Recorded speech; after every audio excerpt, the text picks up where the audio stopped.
तपाई तपाई को नाम क्यों हो? सियप्पा नामा अवाक। तपाई के नाम क्यों हो? सियप्पा नामा अवाक। तपाई कहाँ बाट आउन भयो? अवाक दारी मना।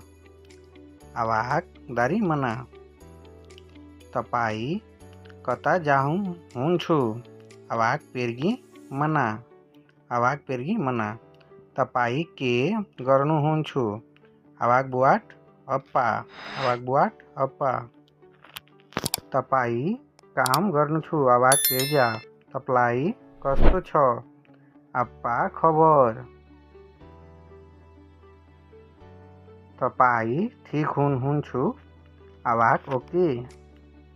तपाईलाई चाहिन्छ? अवाक माउ। अवाक माउ। तपाई बुझ्नुहुन्छु? अवाक पाहम।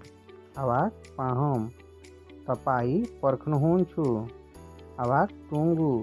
अवाक टुङ्गु। कति पैसा हो? ब्रापा हर्गा। कति पैसा हो? ब्रापा हर्गा। यहाँ के हो? इनी अप्पा। यहाँ के हो? इनी अप्पा।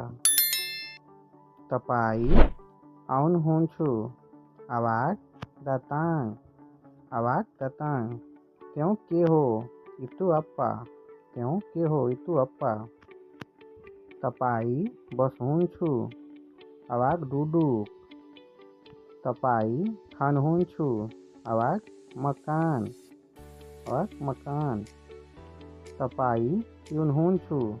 अवाक मिनुम। तपाई छिटो आउनुहोस्? चप्पा दाताङ। तपाई किन केनप्पा। तपाई कहिले बिला।